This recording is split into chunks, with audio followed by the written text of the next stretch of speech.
సంపూర్ణ కార్తీక మహాపురాణం 4వ రోజు పారాయణము సప్తమాధ్యాయం.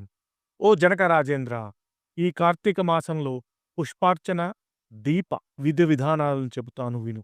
ఈ కార్తీక మాసంలో కమలనాభుడైన శ్రీహరిని కమలాలచే పూజించటం వలన కమలవాసిని అయిన లక్ష్మీదేవి ఆ భక్తుల ఇండ్లలో స్థిరనివాసం ఏర్పరచుకుని ఉంటుంది. తులసి దళాలతో కానీ, జాజి పువ్వులతో కానీ, మారేడు దళాలతో కానీ పూజించేవారు తిరిగి ఈ భూమిపై జన్మించరు. ఎవరైతే ఈ కార్తీకములో భక్తియుతులై పండ్లను దానం చేస్తారో వారి పాపాలు సూర్యోదయానికి చీకట్ల వలె చెల్లాచెదురైపోతాయి. ఉసిరి చెట్టు కింద విష్ణువును ఉసిరికాయతో పూజించేవారిని తేరి చూచడానికి యమునికి కూడా శక్తి చాలదు. కార్తీకములో ఎవరైతే సాలగ్రామాన్ని తులసి దళాలతో పూజిస్తారో వారికి మించిన ధన్యులెవరూ ఉండరు. అతిశక్తి కాదు. బ్రాహ్మణ సమేతులై ఉసిరి చెట్లు ఉన్న తోటలో వనభోజనమునకు చేసేవారి మహాపాతకాలు సైతము మట్టి కలిసిపోతాయి. బ్రాహ్మణ సమేతులై ఉసిరి చెట్టు కింద సాలగ్రామ పూజ చేసేవారు వైకుంఠాన్ని పొంది విష్ణువు వలె ఆనందిస్తారు. ఎవరైతే కార్తీక మాసంలో విష్ణువాలయాల్లో మామిడాకులు తోరణాలు కడతారో వాళ్ళు పరమపదాన్ని పొందుతారు. పూలతో గాని అరటి స్తంభాలతో గాని మండపము కట్టిన వాళ్ళు వైకుంఠంలో విష్ణువు సామీప్యాన్ని పొందుతారు. ఒకసారైనా శ్రీహరి సాష్టాంగ దండ ప్రమాణం చేసిన వాళ్ళు అశ్వమేధ పుణ్యవంతులవుతారు. విష్ణువునకు ఎదురుగా జప హోమ దేవతార్చన చేసేవాళ్ళు పితరులతో సహా వైకుంఠానికి వెళ్ళి సుఖిస్తారు. స్నానము చేసి తడిబట్టలతో ఉన్నవానికి పొడిబట్టను దానం చేసిన వాడు 10,000 అశ్వమేధాల ఫలాన్ని పొందుతాడు. ఆలయ శిఖరంపై ధ్వజారోహణం చేసిన వారి పాపాలు గాలికి పుష్పపరాగం వలె ఎగిరిపోతాయి. నల్లని లేదా తెల్లని అవిసె పువ్వులతో హరిపూజను చేసిన వారికి 10,000 యజ్ఞాల ఫలితాలు ప్రాప్తిస్తుంది. కార్తీక మాసముందు ఏ స్త్రీ అయితే బృందావన గోమయంతో అలికి పంచరంగులతోనూ శంఖ పద్మ స్వస్తికాది నందాదీపాన్ని అర్పించడం వలన కలిగే పుణ్యాన్ని 1000 నోళ్ల ఆ ఆదిశేషుడైనా కూడా పొగడలేడు. ఈ కార్తీక మాసంలో శివుని జిల్లేడు పూలతో పూజించిన వాడు దీర్ఘాయువై అంత్యాన్న మోక్షాన్ని పొందుతాడు. విష్ణువాలయంలో మండపాన్ని అలంకరించిన వారు హరి మందిరంలో చిరస్థాయిగా ఉంటారు. హరిని మల్లెపూలతో పూజించిన వారి పాపాలు సర్వనాశనమైపోతాయి. తులసి గంధములతో సాలగ్రామ పూజను చేసిన వారు వైకుంఠాన్ని పొందుతారు. విష్ణు సన్నిధిలో నాట్యము చేసిన వారి యొక్క పూర్వ సంచిత పాపాలన్నీ నాశనమైపోతాయి. భక్తియుక్తులై అన్నదానము చేసేవారి పాపాలు గాలికి మంచు తునకలా ఎగిరిపోతాయి. ప్రత్యేకించి కార్తీక మాసములో నువ్వుల దానము, మహానది స్నానము, బ్రహ్మపత్ర భోజనము, అన్న దానము ఈ 4 ఆచరించడం ధర్మముగా చెప్పబడి ఉంది. నువ్వుల దానము, నదీ స్నానము, బ్రహ్మపత్ర భోజనము, అన్నదానము ఈ 4 స్నానదానాదులకు ఆచరించని వారు లోభి అయి యథాశక్తిగా చేయని వారు 100 జన్మలు కుక్కలుగా పుట్టి కడపట చండాల యోనిలో జన్మిస్తారు. కార్తీక వ్రత శూన్యులు మరు జన్మలో గాడిదిగా పుట్టి తదుపరి 100 పుట్టుకలు చునక యోనిలో జన్మిస్తారు. కార్తీక మాసంలో శ్రీహరిని కదంబ పుష్పాలతో పూజించిన వారు సూర్యమండలంలోనే నివసిస్తారు. ఓ జనక మహారాజా, కార్తీక మాసంలో ఎవడైతే అవిస పువ్వుల మాలను తాను ధరించి తదుపరి అవిస పువ్వుల మాలికలతో శ్రీహరిని పూజిస్తారు వారు స్వర్గాధిపతులవుతారు. తులసి దళాలతో విష్ణువు పూజించే వనితలు వైకుంఠాన్ని పొందుతారు. ఇక్కడ ఒక సూక్ష్మాన్ని చెబుతాను విను. కార్తీక మాసంలో ఆదివారం నాడు లేదా శుక్ల పాడ్యమి నాడు గాని, పూర్ణిమ నాడు గాని, అమావాస్య నాడు గాని సంకల్పరహితంగా ప్రాతఃస్నానం ఆచరించడం వలన కూడా ఆ మాసమంతా స్నానము చేసిన పుణ్యం లభిస్తుంది. ఆ పాటి శక్తి కూడా లేని వాళ్ళు కార్తీక మాసం 4 రోజులు ఈ సంపూర్ణ కార్తీక మహాపురాణాన్ని వినినా కూడా స్నాన ఫలాన్ని పొందుతారు. కార్తీక మాసము సాయంకాలంలో దేవాలయాల్లో శివ విష్ణు స్తోత్రాలు పఠించేవాళ్ళు కొంతకాలము స్వర్గలోకంలో ఉండి అనంతరము ధ్రువలోకాన్ని పొందుతారు. ఇలా ప్రతి కార్తీక మాసంలో ఎవరైతే హరిహరులను స్మరించకుండా ఉంటారో వాళ్ళు 7 జన్మల పాటు నక్కలుగా పుడతారనడంలో ఎలాంటి సందేహము లేదు సుమా. సప్తమాధ్యాయం సమాప్తః. అష్టమాధ్యాయము.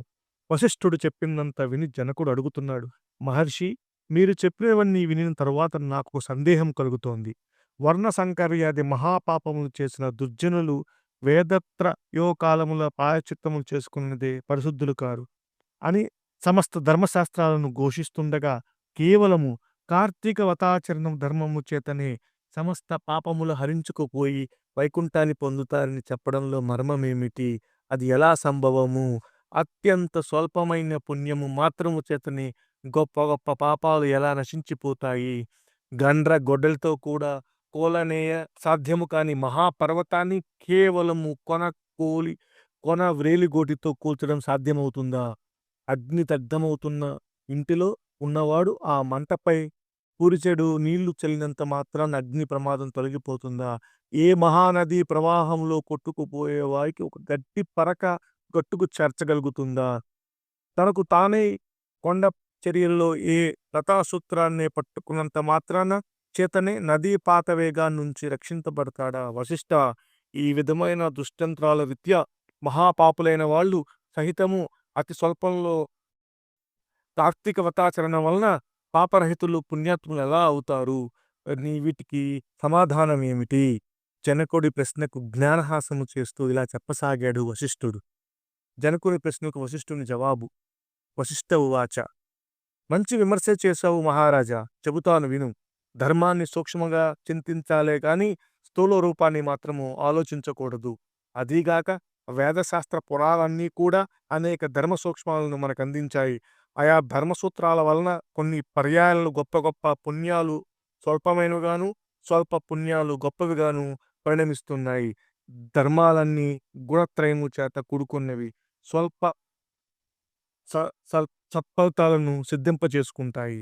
మూల ప్రకృతి అయిన మహామాయ కారణంగా సత్వ రజ తమో గుణాలు 3 గుణాలు ఏర్పడ్డాయి. వీటిలో సత్వగుణ ప్రధానమైనవి ధర్మ సూక్ష్మాలు. కర్మకాండ, తపస్సు, ప్రాయశ్చిత్తాలన్నీ కూడా రజోగుణం వల్ల ఏర్పడ్డాయి. తర్కము, దైవేతర చింతన సాగించే దైవీయ కృత్యాలు, ఆచరించే దాన ధర్మాలు ఇవన్నీ కూడా ధర్మము యొక్క స్థూల స్వరూపాలు. ఇవి తమోగుణం వలన ఏర్పడ్డాయి. వీనిలో సత్వగుణ ప్రధానముగా ఆచరించే ధర్మాలు స్వల్పముగా తోచినప్పటికీ దేశకాల యోగ్యతల వలన విశేష ఫలితాలను ఇస్తాయి.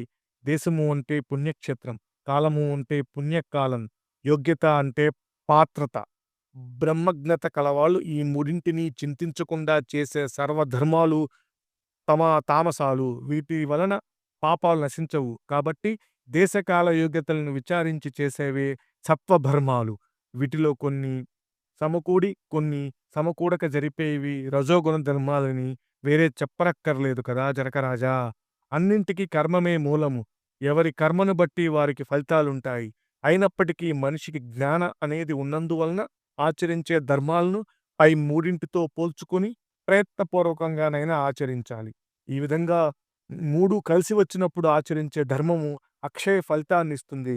రాజా, పర్వతమంత ఎత్తు కట్టెలను పేర్చి వాటి మధ్య గురిగింజంత అగ్నిక్షణ కణాన్ని ఉంచితే ఆ అగ్నికణము ఆ కట్టెలనెలా కాల్చివేయగలుగుతుందో, సువిశాలమైన నట్టింట పెట్టిన నలుసంత దీపము ఆ ఇంటి చీకట్లను ఎలా తొలగిస్తుందో, గుండిగెడు మురికెడు నీళ్లను ఒక ఇడుంపగింజ ఎలా శుభ్రపరుస్తుందో, అదేవిధంగా తెలిసిగాని తెలియకగాని పుణ్యకాలములో పుణ్యక్షేత్రములో పుణ్యమూర్తుల వలన ఆచరించే ధర్మాలు అనంత పాపాలను దగ్ధం చేసి మోక్షానికి మార్గాన్ని వేస్తుంది.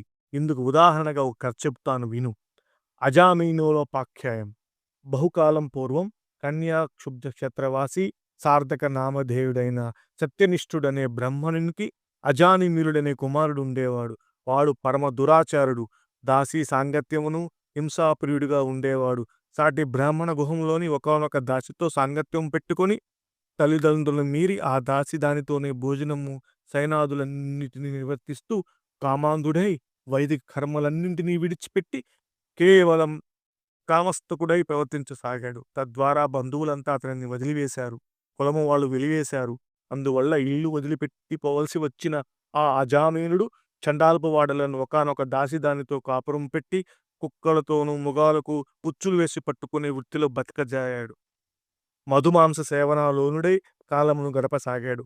అలా ఉండగా ఒకనాడు అతని ప్రియురాలైన దాసిది కళ్ళు తాగడం కోసం తాటి చెట్టెక్కి కొమ్మ విరగడం వలన కిందపడి మరణించింది. అజామీనుడు అమితంగా దుఃఖించాడు.